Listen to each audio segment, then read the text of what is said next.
प्रति बছৰে আমি 23 নৱেম্বৰৰ দিনটো শ্ৰম কল্যাণ বিভাগে শ্ৰম কল্যাণ দিৱস হিচাপে পালন কৰে।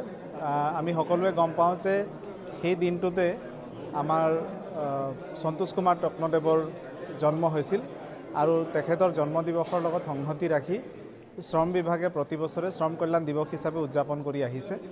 গতিকে এইবাৰৰ যি শ্ৰম কল্যাণ দিৱস সেইটো আমি চাবুৱা লাহোৱাল সমষ্টিৰ দিনজয় বাগিচাৰ খেলপথাৰত আয়োজন কৰিবলৈ আগবাঢ়িছোঁ। গতিকে তাৰে প্ৰস্তুতি সম্পৰ্কে বুজ লোৱাৰ উদ্দেশ্যে আজি ইয়াত উপস্থিত হৈছিলোঁ।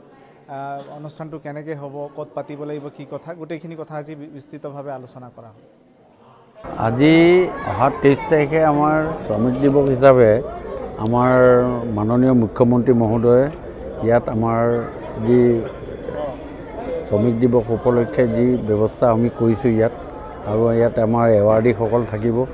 তাৰ কাৰণে ইয়াতে মাননীয় মুখ্যমন্ত্ৰী মহোদয়ে অহা 23 তাৰিখে আহি এখন সভা আয়োজন কৰিছে আৰু তাত আমাৰ মাননীয় মুখ্যমন্ত্ৰী মহোদয় আহিব। আৰু সেইকাৰণে আমি প্ৰিপেৰেশ্যনৰ কাৰণে আজি আমাৰ শ্ৰম মন্ত্ৰীও আহিব।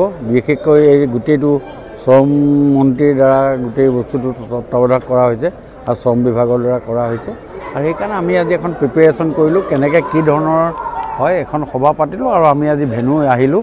ভেনু আহি চাই আমি কি ধৰণেৰে সেইদিনাখন প্ৰায় আমাৰ 10-12 হাজাৰ আমাৰ শ্ৰমিক বন্ধুসকল, সকলো ধৰণৰ শ্ৰমিক, অকল টি গাৰ্ডেনৰ শ্ৰমিকেই নহয়, সকলো ধৰণৰ শ্ৰমিকসকল আহি ইয়াত তেওঁলোকক যিখিনি আমি ব্যৱস্থা, সেই ব্যৱস্থাৰ কাৰণে আমি তেখেতসকলক এই সভাখন আয়োজন কৰা হৈছে।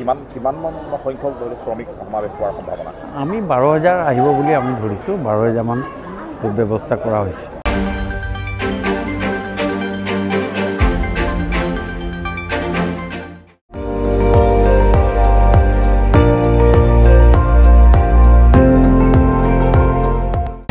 আপুনি চাই আছে ND24, সৰ্বশ্ৰেষ্ঠ নহয় সৰ্বোত্তমৰ দৌৰ।